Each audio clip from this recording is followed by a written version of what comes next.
का सब्जेक्ट क्या है? तो आज हम लोग हिंदी का अध्ययन करेंगे। और हिंदी को अध्ययन करने से पहले ध्यान रखना, हिंदी का जनक कौन है? हिंदी का जनक कौन है? हिंदी का जनक भारतेंदु हरिश्चंद्र जी है। कौन है? बहुत अच्छा।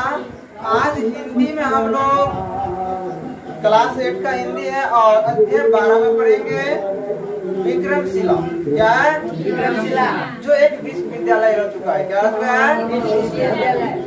यहाँ पर बहुत सारे देश के लोग आते थे और यहाँ पर शिक्षा अध्ययन करते थे हमारे विश्वविद्यालय में। विक्रमशिला विश्वविद्यालय। कौन सा विश्वविद्यालय? विक्रमशिला विश्वविद्यालय, जो आज भी अपने आप में एक रहस्य बनकर है। जो आज भी अपने आप में क्या है? एक रहस्य बनकर है। तो ध्यान से सुनो, उसके बारे में कुछ बता रहे हैं। यह निबंध बौद्धकालीन शिक्षा केंद्र विश्वविद्यालय विक्रमशिला विश्वविद्यालय जो है, यह बौद्धकालीन से यानी जो है भगवान बुद्ध के समय से ही है। कब से है? यह इतना गौरवशाली रह चुके हैं, इसका इतना परिचय करवा रहा है कि भगवान बुद्ध भी वहाँ शिक्षा ग्रहण किए थे। कौन ग्रहण किए थे शिक्षा? और बाद में वहाँ पर शिक्षा ग्रहण करने के बाद दूसरे को ज्ञान भी दिया था। इस अध्याय में प्राचीन ज्ञान और परंपराओं का अनेक विशेषताओं का उद्घाटन किया गया है। इसका अर्थ देखना कह रहा है कि इस अध्याय में हम लोग पुराने जो परंपरा थे उन परंपराओं के बारे में जानेंगे, जो हमारे यहाँ विशेष विश्वविद्यालय का जो नियम थे और जो हमारे यहाँ पढ़ाई की जो व्यवस्था थी, शिक्षा के क्षेत्र में क्या योगदान रहा, किस तरह हमारा देश हमारा राज्य किस तरह जो है शिक्षा के माध्यम से दूसरे को जागृत करने का प्रयास किया। इन सारी चीजों को हम लोग आज अध्ययन करेंगे। तो सबसे पहला है माय विक्रमशिला। इसमें बताया गया है विक्रमशिला के बारे में। इसमें बोल रहा है माय विक्रमशिला। क्या बोल रहा है? मुझे भारत की अस्मिता का अभेद कवच माना जाए। कहता है मुझे भारत की अस्मिता का अभेद एक कवच, ऐसा कवच माना जाए जिसे किसी के बस में भेदना संभव नहीं है। मैं जब अपने अतीत में जब मैं पूर्ण रूप से विकसित था, उस समय में किसी के पास मेरा तोड़ नहीं था, कोई मुझे भेद नहीं सकते थे। मैं इतना प्रभावशाली, मैं इतना शक्तिशाली था, दूसरे देश से व्यक्ति मेरे यहाँ पढ़ने आते थे। और आगे बोलता है कोई अतिशयोक्ति नहीं होगी। मेरा अतीत आज के कैम्ब्रिज विश्वविद्यालय एवं ऑक्सफोर्ड विश्वविद्यालय से कहीं अधिक उन्नत और महत्वपूर्ण था। तो जब मेरा समय था, जब मैं पूर्ण रूप से विकसित था, तो अभी के समय में जो कैम्ब्रिज विश्वविद्यालय है और ऑक्सफोर्ड विश्वविद्यालय, उनसे भी कई गुना अधिक महत्वपूर्ण था। उनसे भी कई गुना अधिक क्या था? समय इतना महत्वपूर्ण था कि देश विदेश से लोग हमारे यहाँ आकर के शिक्षा ग्रहण करते थे। क्या ग्रहण करते थे? मेरे यहाँ आर्यभट्ट और अतीश दीपंकर सरीखे विद्वान हुए, जिनके योगदान को नजरअंदाज नहीं किया जा सकता। कहता है हमारे विश्वविद्यालय में यानी विक्रमशिला विश्वविद्यालय में अनेकों विद्वान हुए, यहाँ पर शिक्षा ग्रहण करके बहुत बड़ा बड़ा विद्वान बना। जैसे आर्यभट्ट, उनका बारे में हम लोग जानते हैं कि गणित में उनका योगदान बहुत ही अहम रहा है, जिन्होंने शून्य का खोज किया, दशमलव का खोज किया, न जाने बहुत सारी चीज का खोज किया। किसने? आर्यभट्ट। ये विक्रमशिला विश्वविद्यालय में अध्ययन किए थे ज्ञान, और फिर बाद में वहाँ पे ज्ञान भी दिए थे बच्चों को। और अतीश दीपंकर थे, उसको भी योगदान को नहीं भुला सकते। वो भी वहाँ विक्रमशिला विश्वविद्यालय में पढ़े थे और बच्चों को ज्ञान दिए थे बाद में, ज्ञान पूर्ण होने के बाद। और न जाने यहाँ पर कितने विद्वान बने, बहुत सारे विद्वान बने। खगोल विद्या के क्षेत्र में आर्यभट्ट विश्व प्रसिद्ध है। तो खगोल विद्या के क्षेत्र में जो है आर्यभट्ट विश्व प्रसिद्ध है। विश्व में सबसे अधिक जाने पहचाने व्यक्ति खगोलीय विद्या के लिए आर्यभट्ट जी है। कौन है? के योगदान को आज कदाचित हम लोग भूल पाए।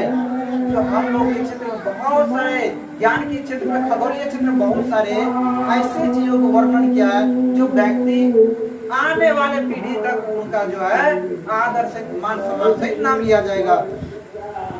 और आगे बोला जा रहा है, जबकि अतिश दीपंकर ने तिब्बत में बौद्ध धर्म का प्रचार और लामा संप्रदाय की शुरुआत की। जबकि अतिश दीपंकर जी जो थे तिब्बत एरिया में बौद्ध धर्म का जो है प्रचार और प्रसार किया था। बौद्ध धर्म का क्या किया था? प्रचार और प्रसार। लामा संप्रदाय की शुरुआत किए थे। लामा संप्रदाय की शुरुआत किए थे अतिश दीपंकर जी। आधुनिक भागलपुर जिला जो प्राचीन अंग महाजनपद नाम से लोकप्रिय है। कहते आधुनिक समय में, अभी वर्तमान समय में प्राचीन जो जिला था महाजनपद से लोकप्रिय, प्राचीन समय भागलपुर जिला जो था महाजनपद के नाम से लोकप्रिय है। वहाँ के कालगांव थाना क्षेत्र पोस्ट पथनाघाट के एक छोटे से गांव अंतिचक में 8वीं शताब्दी के मध्य मेरा आविर्भाव पालम वंश के सर्वाधिक प्रतापी राजा धर्मपाल के संरक्षण में हुआ। कहा जा रहा है कि वहाँ के यानी भागलपुर जिला के प्राचीन अंग महाजन नाम के लोकप्रिय स्थानीय का है। वहाँ के कहलगांव थाना क्षेत्र में पोस्ट पथरघट्टा के एक छोटे से गांव अतिचक का है। वहाँ पर 8वीं शताब्दी के मध्य में आविर्भाव पालम वंश के समय में सबसे अधिक प्रतापी राजा जो धर्मपाल सिंह थे, उनके संरक्षण में धीरे धीरे मैं अपनी बौद्धिक शक्ति की ही बदौलत अंतर्राष्ट्रीय क्षेत्र पर छा गया। कहता विक्रमशिला विश्वविद्यालय धर्मपाल जो संरक्षण राजा महान प्रतापी राजा थे, उनके समय में मैं अपनी बुद्धि के कारण विश्व में छा गया। कहाँ छा गया? विश्व में छा गया। अपने आचार्यों के विक्रमपूर्ण आचरण, मैं अपने आचार्यों के विक्रमपूर्ण आचरण, यहाँ के जितने भी आचार्य थे, प्राचार्य थे, जितने भी शिक्षक महोदय थे, वह सारे आचार्य, उन्हीं को शिक्षक महोदय जी को, वह जितने भी थे वहाँ के बड़े ही आचरणवान थे, बड़ी विक्रमपूर्ण थे। उनकी अखंडशील संपन्न के कारण ही मैं विक्रमशिला की संज्ञा से संबोधित हूँ। मैं उनकी अखंडशील संपन्नता के कारण ही मैं विक्रमशिला की संज्ञा से संबोधित हूँ। वह एक ऐसा व्यक्ति था जो एक शपथ ले लिए थे, मैं जब तक जीवित हूँ इस विश्वविद्यालय में अपना योगदान देता रहूंगा और बच्चों को ज्ञान दूंगा, ताकि यहाँ के बच्चे दूर दूर तक जाकर के अपने ज्ञान का प्रचार करें। ज्ञान एक ऐसा अनमोल रत्न है जिनको दान करने से, जिनको बांटने से बढ़ता जाता है, घटता कभी नहीं है। ज्ञान को दान करने से कभी ज्ञान घटता नहीं है, बढ़ता ही जाता है। क्या हो जाता है? बढ़ता ही जाता है। इसलिए वहाँ के जितने भी प्राचार्य थे, जितने भी आचार्य थे, उनका एक ही लक्ष्य था, मेरे यहाँ से बच्चे अधिक से अधिक संख्या में पढ़कर विद्वान बने और दूसरे स्थान पर जाए। वहाँ जहाँ पर अशिक्षित व्यक्ति है, वहाँ पर जाकर के शिक्षित समाज की स्थापना करे, वहाँ पर ज्ञान की महत्व को जाने और वहाँ की व्यक्ति हमारे देश के विकास में योगदान दे। समझ में आ रहा है? और आगे अपने ध्यान रखना, अपने आचार्यों के विक्रमपूर्ण आचरण के कारण हमारा विश्वविद्यालय जो था पूरे विश्व में छा गया।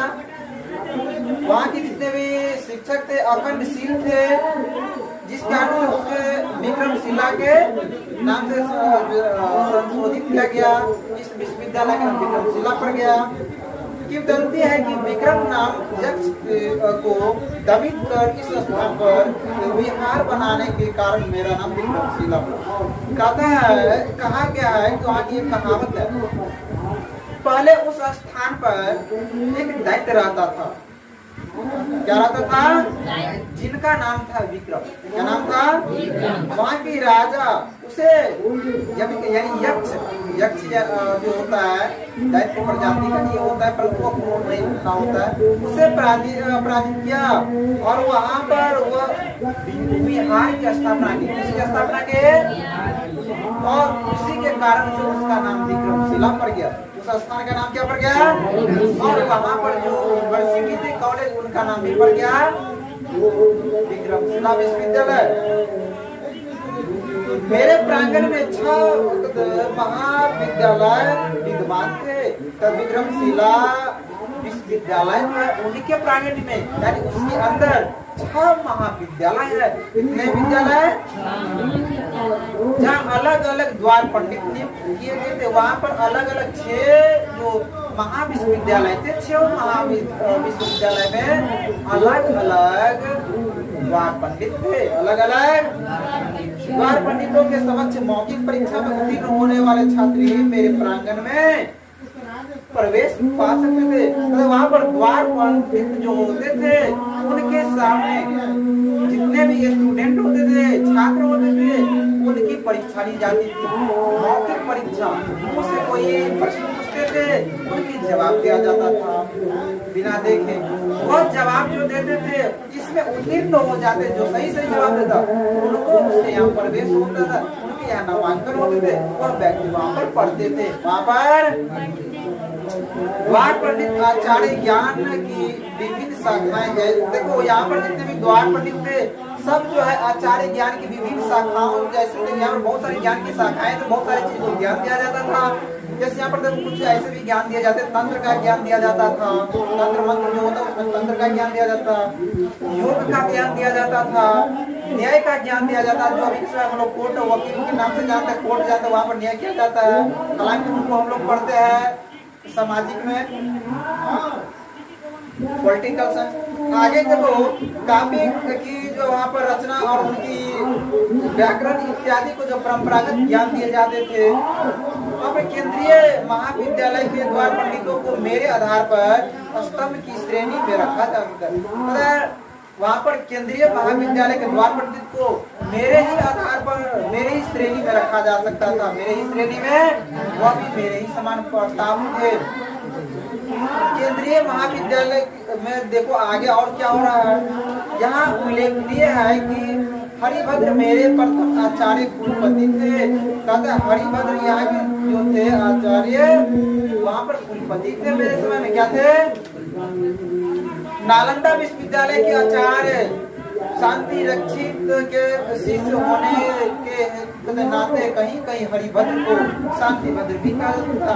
कहता है नालंदा विश्वविद्यालय के आचार्य थे शांति रक्षित। कौन थे? वह शांति रक्षित के शिष्य थे हरिभद्र। हरिभद्र क्या थे? शांति रक्षित का शिष्य था। क्या था? इसीलिए शांति रक्षित के नाम से ही हरिभद्र को कभी काल शांति भद्र कहा जाता था। क्या कहा जाता था? हाँ, उसका नाम बाद में शांति भद्र पड़ गया। क्या पड़ गया? मेरे पास एक समृद्ध पुस्तकालय था। यहाँ पर जो विक्रमशिला विश्वविद्यालय का है वह कह रहा है मेरे पास एक समृद्ध विश्व का हर एक विषय का ज्ञान वहाँ पर जो थे वहाँ उनकी भंडार बनाया गया था। यानी वहाँ पर एक पुस्तकालय बनाया गया था जो ज्ञान से परिपूर्ण को यहाँ पर रखा गया था और यहाँ से बच्चों को ज्ञान दिया जाता था। तंत्र विद्या एवं तर्क विद्या सहित प्रारंभिक दर्शन और बौद्ध दर्शन से संबंधित ग्रंथों का यहाँ विशाल संग्रह मौजूद था। तो यहाँ पर जो है तंत्र विद्या और तर्क विद्या सहित प्रारंभिक कई ऐसे दर्शन, बौद्ध दर्शन के इन सारे ग्रंथों को यहाँ पर विशाल संग्रह था, यह विशाल भंडार था। यहाँ की पांडुलिपियों को तैयार करने के लिए आचार्य और शोधार्थी दोनों अधिकृत। यहाँ पर जितने भी पांडुलिपि को तैयार किया गया आचार्य और शोधार्थी, यानी आचार्य जो थे गुरु जी उनको आचार्य बोलते थे, जितने शिष्य थे उनको शोधार्थी बोलते थे। अभी के समय वर्तमान में आचार्य जी को हम लोग शिक्षक बोलते हैं और शिष्य को स्टूडेंट यानी विद्यार्थी। दोनों का योगदान रहा है विक्रमशिला विश्वविद्यालय में पांडुलिपि को तैयार करने में, किसको तैयार करने में? हाँ, राजा गोपाल द्वितीय के शासन के 15वें वर्ष में प्रसिद्ध ग्रंथ अष्ट सहर्षिका प्रज्ञा पारमिता की पांडुलिपि मेरे घर ही तैयार की गई थी। वहां पर कह रहा है राजा गोपाल द्वितीय के शासन के जो है 15वें वर्ष वहां पर प्रसिद्ध ग्रंथ का रचना किया गया अष्ट सहर्षिका। अष्ट सहर्षिका प्रज्ञा परमपिता यानी प्रज्ञा परमपिता जो है, प्रज्ञा परमपिता यह ग्रंथ जो थे उनकी भी रचना, उनकी पांडुलिपि की रचना उनके घर में ही तैयार की गई थी। कहाँ तैयार की गई थी? यह ग्रंथ आज भी ब्रिटिश म्यूजियम लंदन की धरोहरों में शामिल है। कहता है जब ब्रिटिश का शासन आया तो वह ब्रिटिश सरकार, लंदन की सरकार हमारे देश से उस महान ग्रंथ को, जो मूल्यवान ग्रंथ थे, जो अमूल्य ग्रंथ थे, जिनकी रचना किया गया था, हमारे यहाँ उन ग्रंथों को ले जा करके ज्ञान अर्जन किए। बाद में उनको अपने म्यूजियम में। यदि आपके शरीर में असीमित शक्ति को रखना चाहते हो तो अपने चक्रों को व्यवस्थित रखना आवश्यक है, क्योंकि यही चक्र होते हैं जो पहाड़ को भी पलट दें, इतनी शक्ति प्रदान करते हैं। इसके लिए आप इन मंत्रों का जाप ऐसे करें।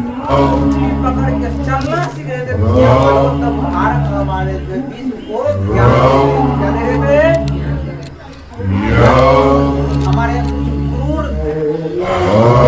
आगमन हुआ और वह हमारे यहाँ से जितने भी संग्रह,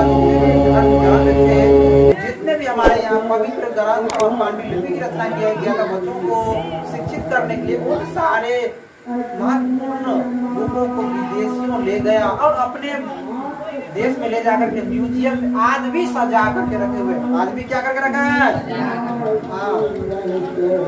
दानशील, धैर्य, वीर, ध्यान और प्रज्ञा परमिता के प्रमुख अंग थे ये सब, जिनमें पारंगत होना मेरे उद्देश्यों में शामिल था।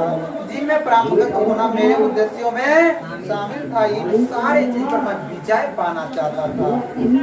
मैं कौशल्य, प्राणिधान, बल और ज्ञान के मिलाकर कुल 10 परमिताओं में पारंगत होना अपने आप में साधारण बात नहीं थे। कहता है कि उपाय था यहाँ पर कि कौशल्य, प्राणिधान, बल एवं ज्ञान को मिलाकर कुल 10 ऐसे भाग दे। उन परमिताओं में प्रांगत होना अपने आप में एक साधारण बात नहीं है। सब कोई 10 चीज पर विजय नहीं पा सकता। सब कोई 10 चीज पर विजय, वही 10 चीज पर विजय प्राप्त कर सकता है जिनको ज्ञान में रुचि हो, जिनको अपने आप के भविष्य को बेहतर बनाने में रुचि हो, जो हमारे देश की बेहतर बनाना चाहते हो, जो हमारे देश के फ्यूचर को, जो भविष्य को और बेहतर बनाना चाहते हो, उनकी अधिक से अधिक क्या रहता है? इन सारी चीजों में रुचि रहता है। वही व्यक्ति 10 चीजों में पारंगत होते हैं और इन पर विजय पाते हैं और कहीं भी हार नहीं खाते, कभी भी मात नहीं खाते। वो व्यक्ति जो 10 चीज पर विजय पाते, यह मनुष्य को पूर्ण महामानव बनाने की प्रक्रिया पता है। उपाय, कौशल्य, प्राणिधान, बल एवं ज्ञान, दानशील, धैर्य, वीर, ध्यान, प्रज्ञा परमिता, ये सारे 10 चीजों को अपने आप को ग्रहण कर ले जो व्यक्ति वो एक महान मानव बन जाता था। जो मेरी गरिमा की चरम परिमिति है, जो उनकी एक चरम की जो है परिणति, यानी वह सबसे एक ऐसी परिणति है जो उनकी एक ऐसी चरम सीमा है जो व्यक्ति 10 चीज पर विजय प्राप्त किया कहीं भी हार नहीं मान सकता, कहीं किसी से टूट नहीं सकता है। अगर बड़ा से बड़ा पत्थर आ जाए तो उस पत्थर भी उनके सामने डर जाएगा कि आखिर किनके सामने में जा रहा है। जो कभी अपने आप से घबराए नहीं, जो कभी हारना किसी से सीखा नहीं, जो कभी हारे ही नहीं हो, उनके सामने में मैं जाकर क्या करूंगा? मुझे खुद चकनाचूर हो जाने पर मजबूर कर दिया जाएगा उस व्यक्ति के द्वारा। पत्थर भी नहीं आएगा वहां पर। समझ में आया है? इसलिए ज्ञान जरूरी है। क्या जरूरी है? शिक्षा के बिना मानव पशु के समान है। शिक्षा तो उस शेरनी के दूध का नाम है जो एक बार ग्रहण कर ले तो शेर की तरह दहाड़ेगा, कभी किसी से डरेगा नहीं। जब शेर आता है सड़क पर तो सभी डर से भाग जाते हैं, वही कहीं गिद्दड़ या हिरन आता है सड़क पर तो सब पीछे दौड़ता है। तो शेर और गिद्दड़ में कितना अंतर है मालूम है ना। बनना है तो शेर बनो कि दहाड़ सुनकर दूर से व्यक्ति भाग जाए, यानी गिद्दड़ न बनो कि पीछे पीछे दौड़े मारने के लिए। ध्यान रखना, क्या बनना है, क्या बनना है। 10वीं 11वीं सदी तक मैं पूर्वी एशिया का एक उत्कृष्ट शिक्षा केंद्र बन चुका था। विक्रमशिला विश्वविद्यालय 10वीं 11वीं सदी तक मैं पूर्वी एशिया का एक उत्कृष्ट शिक्षा का केंद्र बन चुका था। शिक्षा का क्या बन चुका था? पूर्वी एशिया का केंद्र, जहाँ पर पूर्वी एशिया का हर एक भाग से व्यक्ति आकर वहाँ पर शिक्षा ग्रहण करते थे। समय की ज्ञान दान परंपरा में मेरा कोई सानी नहीं था। समय के अनुसार ज्ञान दान में मेरा कोई भी परंपरा में कोई सानी नहीं था।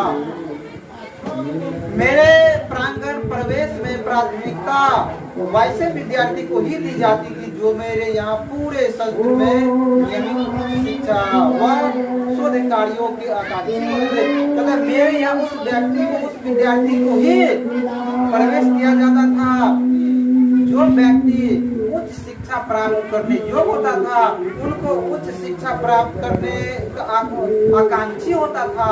वह उच्च शिक्षा प्राप्त करने के लिए अधिक अपने आप उत्कृष्ट होते थे, अधिक उनमें जोश होता था, एक ऐसे उमंग होता था।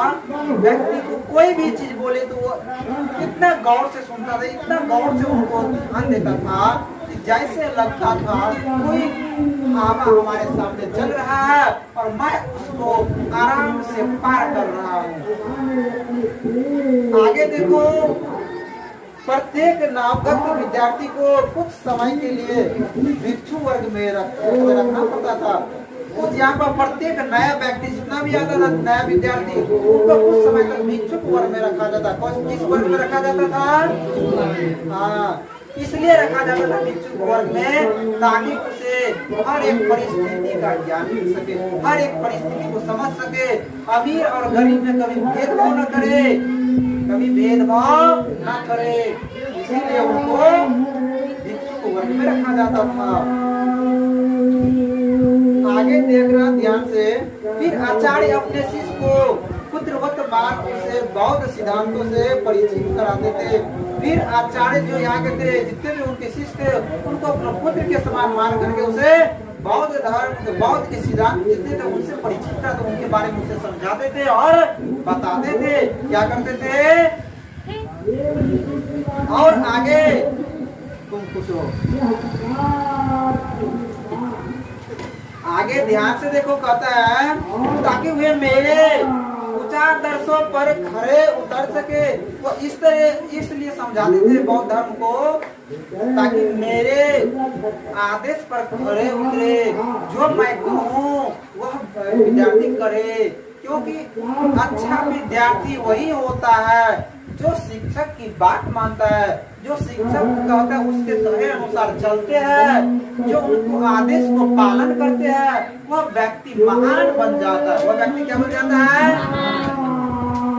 ऐसा दुनिया में कोई ऐसा व्यक्ति नहीं है, ऐसा कोई विद्यार्थी नहीं है जो शिक्षक के आदेश को अवहेलना नहीं किया हो, उनकी आज्ञा को पालन किया हो। वो व्यक्ति कभी भी जग में हारता नहीं, हमेशा जीत कर आता है। इसलिए शिक्षक की बात माना करो, उनके कहे अनुसार पढ़ो, उनके हर एक आदेश का पालन करो, उनके हर एक आदेश का आदेश को पालन करेंगे तभी हम लोग एक महान पद पर जाएंगे और योग और तनिष्ठ व्यक्ति बनेंगे। और ध्यान से सुनो, मेरा छात्र होना ही अपने आप में गौरव की बात हुआ करती थी उस समय में। अब जो है मैं कहता है विक्रमशिला विश्वविद्यालय का आचार्य, मेरा छात्र होना उस समय में अपने आप को एक गौरव की बात होता था। जहाँ भी मेरे यहाँ से छात्र जाते वहाँ पर एक अलग ही रौनक मचा के आते हैं। वहाँ के व्यक्तियों उनसे प्रभावित हो जाते थे। मेरे यहाँ के आचार्य और विद्यार्थियों को विशेष सम्मान मिलता था। तो जो भी मेरे यहाँ से आचार्य जी थे, जो मेरे यहाँ से विद्यार्थी थे, उनको एक विशेष प्रकार के सम्मान मिलता था। क्या मिलता था?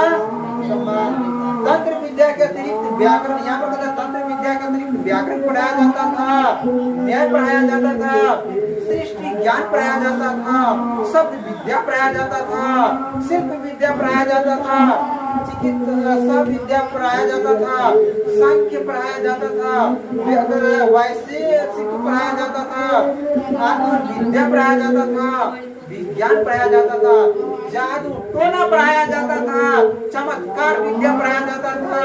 और मेरे यहाँ पाठ्यक्रम के प्रमुख अंग ये सारा चीजें और न जाने बहुत सारा चीज को पढ़ाया जाता था।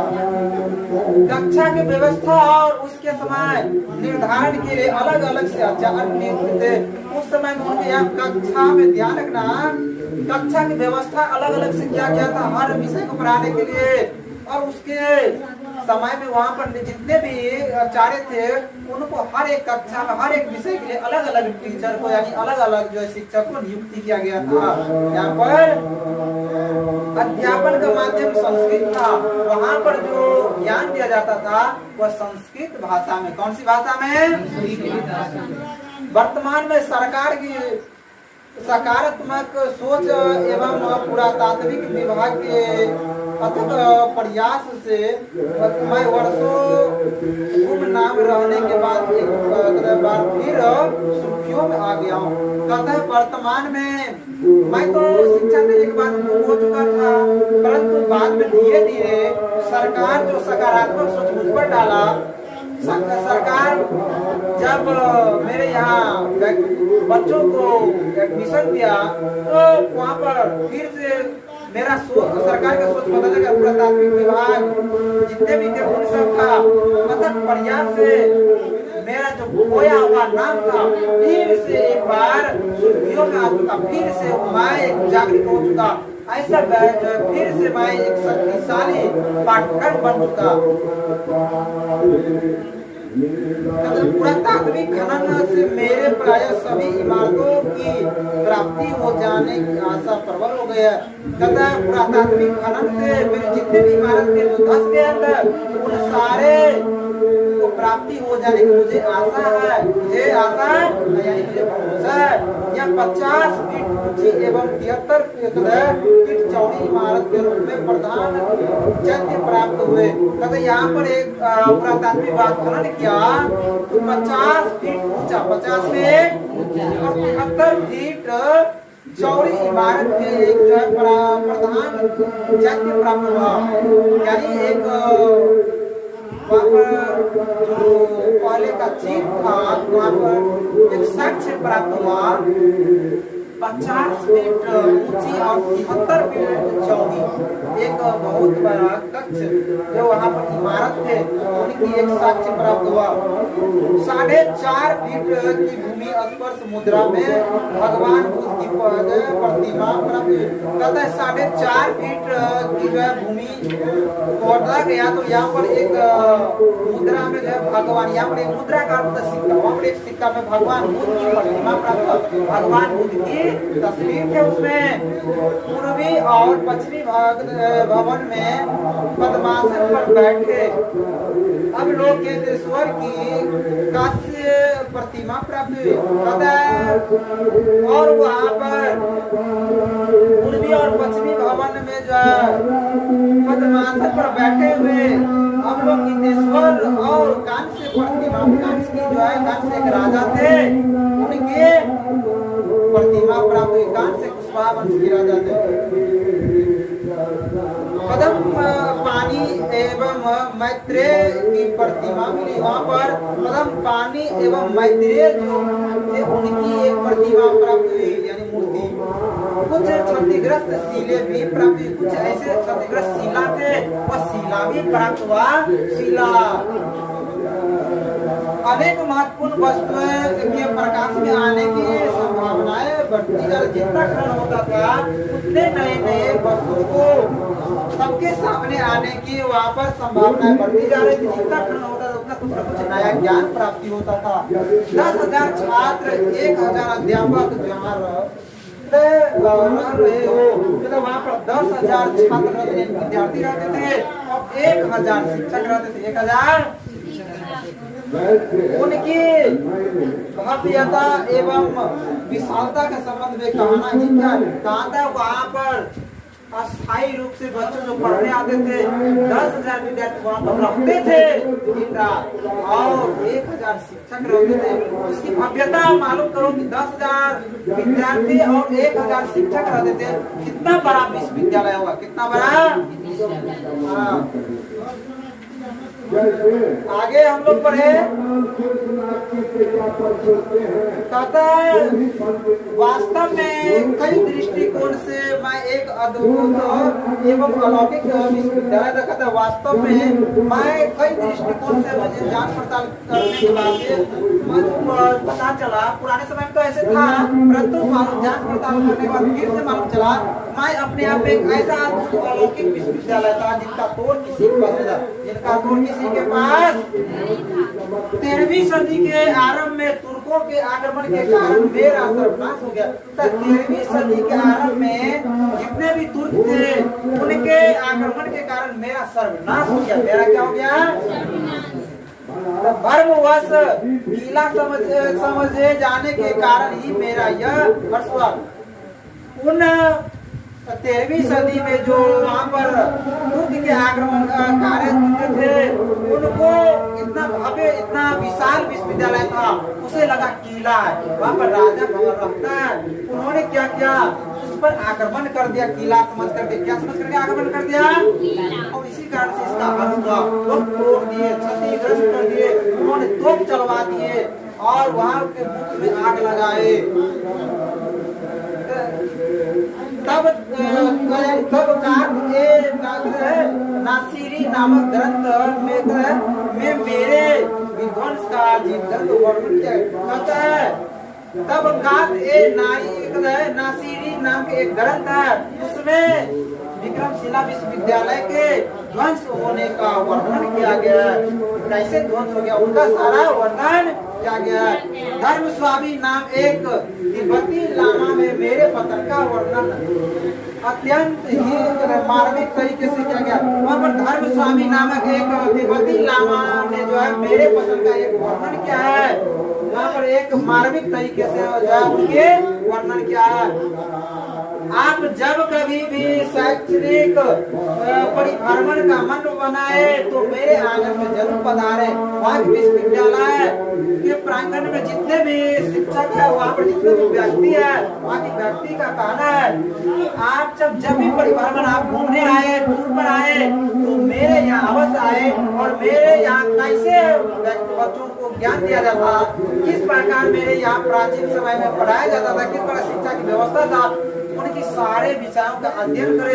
मेरे यहाँ पुरातात्विक विद्या भी है, उनको बारे में अध्ययन करने के लिए मेरे यहाँ अवश्य पधारे, ताकि मेरे सोए हुए अतीत करवट ले रहे वर्तमान में एवं बोए जा रहे भविष्य की अदृश्य बीज बारे में विस्तृत जानकारी यानी जानकारी प्राप्त कर सके।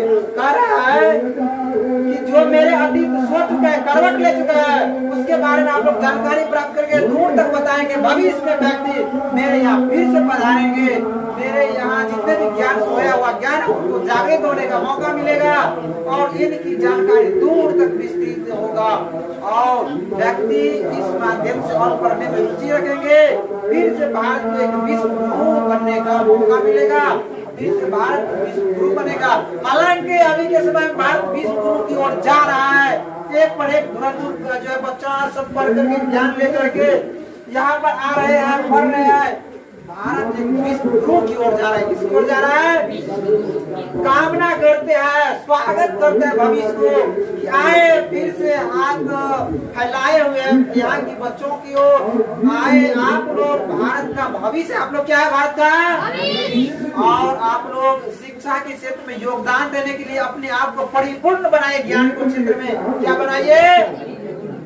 अगर किसी विषय में डाउट है तो उनको पूर्ण रूप से क्लियर कीजिए, ताकि कोई भी डाउट हमको उलझन में डाल सकता है। आने वाले समय में हम किसी को ज्ञान देंगे, उनको भी उलझन में डालेगा, उस समय उनको सही से ज्ञान दे नहीं पाएंगे। इसलिए खुद को, अपने आप को पहले परिपूर्ण करो, हर एक चीज का अर्थ जानो, उनकी ज्ञान अर्जन करने की एक तो ध्यान रखना, अपने आप में ज्ञान अर्जन करने की एक कला होता है। क्या होता है? अपने आप में एक जोश होता है, जज्बा होता है, उमंग होता है। वह जो सो गया आप लोग का जोश, उमंग, जज्बा, उनको जगाओ। इसके बाद देखो पढ़ाई का मजा क्या है। पढ़ने में इतना आनंद आएगा जितना कोई चीज में आनंद रहता है। दुनिया के हर चीज से अच्छा पढ़ाई लगने लगेगा, क्योंकि दुनिया में कोई महान बनाता है तो व्यक्ति को ज्ञान महान बनाता है, क्योंकि पैसा किसी को महान नहीं बनाता है। ज्ञान, इज्जत ही व्यक्ति को महान बनाता है। नहीं तो ये हम लोग के रुपया बिना पढ़े लिखे हुए कमा सकते हैं। पढ़ते क्यों है? इज्जत, मान सम्मान के लिए, ज्ञान के लिए। पैसा से बड़ा होता है मान सम्मान और इज्जत। क्या होता है बड़ा? मान सम्मान और इज्जत। इसलिए प्राप्त करना है तो मान सम्मान और इज्जत प्राप्त करो। पैसा तो यूं आएगा, जब ज्ञान रहेगा तो पैसा की भंडार रहेगा। चोर चोरी कर सकता है पैसा, दौलत, संपत्ति, परंतु हमारे ज्ञान को चोरी नहीं कर सकता है। जब ज्ञान रहेगा तो फिर से हम ज्ञान के माध्यम से धन दौलत कमा सकते हैं। ध्यान रखना बच्चों, क्या अर्जन करना है? ज्ञान। क्या अर्जन करना है? बहुत अच्छा। तो आगे ये चैप्टर खत्म हो चुका है और ध्यान रखना कुछ है यहाँ पर शब्दार्थ है, शब्दार्थ अर्जन। देखो अस्मिता का अर्थ होता है इज्जत, प्रतिष्ठा। क्या होता है? भेद का अर्थ होता है जिसे भेद ना सके या जिसे भेदा ना जा सके, जिसका भेदना असंभव हो। कवच का अर्थ होता है शारीरिक सुरक्षा हेतु पहने जाने वाली चीज। अतिशयोक्ति का अर्थ होता है बढ़ा चढ़ाकर कही गई बातें। अतीत का अर्थ होता है बीता हुआ समय, जिसे हम लोग इतिहास भी कहते हैं। महत्वपूर्ण का अर्थ होता है उपयोगी, और सानिध्य का अर्थ होता है निकट। सरीखे का अर्थ होता है समान की तरह या समान या की तरह। योगदान का अर्थ होता है देन। प्रसिद्ध का अर्थ होता है लोकप्रिय। विक्रम पूर्ण का अर्थ है साहस पूर्ण, एक ऐसा अटूट साहस, एक ऐसा अटूट साहस, अपने आप पर ऐसा भरोसा हो, 1000 बार टूटने के बाद भी हम लोग अपने आप को भरोसा को नहीं टूटने देंगे, फिर बाद में एक बार जा करके सफलता प्राप्त करेंगे। ध्यान रखना, वही व्यक्ति असफल होता है जो व्यक्ति पढ़ते हैं, वो व्यक्ति असफल नहीं होता है जो नहीं पढ़ते हैं। उसे ज्ञान है ही नहीं, या तो वो देख करके किसी में से लिख देगा या वो नहीं लिखेगा, वह परीक्षा नहीं देगा, वह ज्ञान नहीं प्राप्त करेगा। जो व्यक्ति ज्ञान प्राप्त करता है उन्हीं के राह में अड़चने आती है, वही व्यक्ति बार बार असफल होता है। जितना असफल होता है उन्हें उतना ही ज्ञान मिलता जाता है, उन्हें उतना ही, क्योंकि जानते हैं अगर किसी रास्ता से हम लोग जाते हैं वो रास्ता की पूरी तरह जानकारी नहीं है, कहाँ पर गड्ढा है, कहाँ पर गड्ढा है, तो हम लोग जाते हैं। जब यहाँ तक पहुँचते हैं, यहाँ पर हम लोग को ट्रेस लगता है, समझते यहाँ पर गड्ढा है या कोई चीज है, फिर आगे बढ़ते हैं तो यहाँ पर भी ट्रेस लगता है तो मालूम चलता है ओ ट्रेस लगे, यहाँ पर भी ट्रेस लगता है तो मालूम चलता है यहाँ पर कोई गड्ढा है। फिर धीरे धीरे अपने मंजिल के पास पहुँचते हैं। तो ऐसे ही होता है, बार बार ट्रेस लगता है, बाद में जाके बुद्धि बढ़ जाता है। इसलिए तो हम लोग दूसरी बार से रास्ता से जब जाएंगे तो हम लोग को मालूम रहेगा ओ यहाँ पर कहते गड्ढा था, यहाँ पर कहते गड्ढा था, यहाँ पर कहते गड्ढा था, यानी इस गड्ढा से संभल के चलाइए, यानी इस गड्ढा से। और एक बार इस गड्ढा से संभल के गए थे, मालूम है किस तरह जाएंगे, किस संभल के जाएंगे। इसलिए जो पढ़ता है उस व्यक्ति के राह में अड़चन आती है, एक बार सफल हो गए तो क्या हुआ, 1000 में एग्जाम देंगे, 1000 में हम लोग कोशिश करेंगे, 1000 में पढ़ेंगे। क्योंकि किसी भी व्यक्ति को ध्यान रखना, उनकी डिग्री महान नहीं बनाते, उनकी डिग्री नहीं बनाते महान उनकी ज्ञान। Knowledge with success, knowledge is the first key our future and our love. हमारे भविष्य का प्रथम चाबी हमारी ज्ञान है। जिनको ज्ञान है वही व्यक्ति विश्व में प्रसिद्ध हो सकता है, वही व्यक्ति आगे जाकर के हमारे देश का भविष्य बन सकता है, वही व्यक्ति हमारे देश को भविष्य का निर्माण कर सकता है, अच्छा बन सकता है, दूसरे को भी अच्छा बना सकते हैं। इसके लिए हम लोग को किसकी जरूरत है? ज्ञान की। समझ में आ रहा है?